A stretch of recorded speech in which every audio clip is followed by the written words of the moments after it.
السلام علیکم، welcome to cricket with اعظم۔ تو آج جو ایک خوشخبری لے کے آئے ہوں کرکٹ شائقین کے لیے، خوشخبری یہ کہ انڈیا ورسز پاکستان میچ 2 دن کا ہوگا۔ آپ سوچ رہے ہوں کہ 2 دن کا میچ کیسے ہوگا؟ تو بات یہ ہے کہ جو انڈیا اور پاکستان کا میچ ہوگا اس میں ایشین کرکٹ کونسل اور پی سی بی نے جے شاہ کو آخر کار گھٹنے ٹیکنے پڑے اور ریزرو ڈے اگر 10 تاریخ بروز اتوار اگر میچ کی کوئی اننگ ڈسٹرب ہوتی ہے یا میچ کے دوران اگر بارش ہو جاتی ہے تو ایک ریزرو ڈے رکھا گیا تاکہ اگلے دن بھی میچ کنٹینیو ہو سکے، کیونکہ ایک بڑا میچ شائقین کرکٹ بڑا انتظار کرتے ہیں کہ کب ہوگا انڈیا ورسز پاکستان۔ تو آخر ایک خوشی کی لہر دوڑی ہے، چاہے وہ پاکستانی فین ہو چاہے وہ انڈیا کے فین ہو، جو کرکٹ کے فین ہیں، جو شائقین کرکٹ ہے، جو پاکستان اور انڈیا کا میچ بڑا خوشی سے دیکھتے ہیں، جو انتظار کرتے ہیں۔ ایک عرصہ دراز بعد ایسا ہوتا ہے کہ انڈیا پاکستان جو ٹیمیں آپس میں ٹکراتی ہیں تو گراؤنڈ فل ہوتا ہے، ہوٹل فل ہوتے ہیں، ٹائم نہیں ملتا، ہر بندہ انتظار کر رہا ہوتا ہے کہ جو انڈیا پاکستان کا میچ ہوگا تو ہم دیکھیں گے۔ گراؤنڈ میں الگ سے جوش ہوتا ہے، اور جو لوگ گھروں میں ہوتے ہیں اس دن پروگرام آرگنائز کرتے ہیں، پارٹیاں رکھتے ہیں کہ ہم نے انڈیا پاکستان کا میچ گٹھے دیکھنا ہے، کزنز کو بلاتے ہیں، دوست یار اکٹھے ہوتے ہیں کہ آج انڈیا ورسز پاکستان میچ ہے۔ تو ایک اچھی خبر،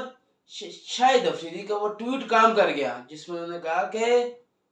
جے شاہ، آپ پچھلی ویڈیو میں نے بتایا تھا کہ آپ دیکھیں کہ پاکستان میں کرکٹ ہوئی ہے، تو اس جو ٹویٹ تھا وہ ایسا اثر انداز ہوا کہ انڈیا پاکستان میں تو میچز نہ رکھ سکا، ان کی جو ایک انا ہے، تو وہ پھر انہوں نے یہ سوچا کہ اب اگر انڈیا پاکستان کا میچ اگر آج پھر 10 ستمبر کو رہ گیا یہ تو بڑی بیزتی والی بات ہوگی، سارا بلیم جے شاہ پہ آئے گا کہ انہوں نے کہا کہ ہم پاکستان میں نہیں کراتے، سیکیورٹی کے ایشو ہیں، دوسرے ایشو ہیں، فلانا ایشو ہے۔ تو اب جو مقابلہ ہونے جا رہا ہے وہ ہوگا 10 ستمبر اور 11 ستمبر۔ اگر 10 ستمبر میچ پورا نہیں ہو پاتا تو 11 ستمبر ریزرو ڈے رکھا گیا ہے۔ اگر کوئی اننگ رہ جاتی ہے، مثال کے طور پہ پہلے انڈیا کھیلتا ہے 50 اوور کھیلتا ہے اور بارش ہو جاتی ہے تو میچ وہیں سے آگے کنٹینیو ہوگا نیکسٹ ڈے 11 ستمبر بروز پیر۔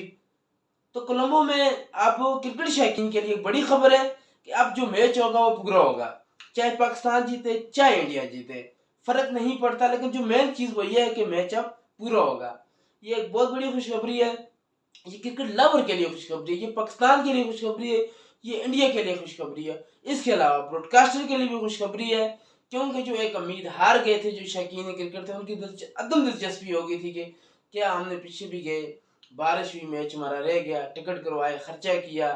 پاکستانی پاکستان سے سری لنکا گئے، انڈیا والے انڈیا سے سری لنکا۔ اس کے علاوہ جو کرکٹ شائقین ہیں چاہے وہ آسٹریلیا میں رہتے ہیں، چاہے وہ انگلینڈ میں رہتے ہیں، چاہے وہ نیوزی لینڈ میں رہتے ہیں، انہوں نے ٹکٹ خریدے تھے کہ ہم انڈیا پاکستان کے میچ سری لنکا میں دیکھیں گے، لیکن آپ کو مبارک ہو، اب آپ پورا میچ سری لنکا میں جا کے دیکھ سکیں گے۔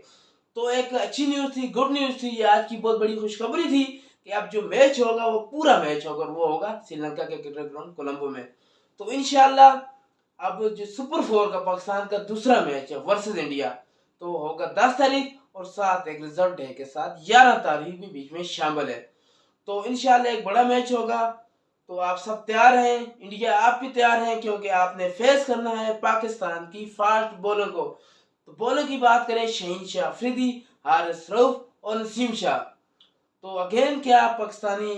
بالر انڈیا کا ٹاپ آرڈر تباہ کر پائیں گے؟ کیا اگین شہین شاہ افریدی روہت شرما کو بولڈ کر پائیں گے؟ کیا شہین شاہ افریدی کوہلی کو بولڈ کر پائیں گے؟ کیا حارث رؤف پرفارمنس دے پائیں گے؟ کیا نسیم شاہ پرفارمنس دے پائیں گے؟ قبل از وقت کہنا ناممکن ہے، لیکن ہوپ پاکستان اور انڈیا کے درمیان اچھا کرکٹ میچ ہوگا۔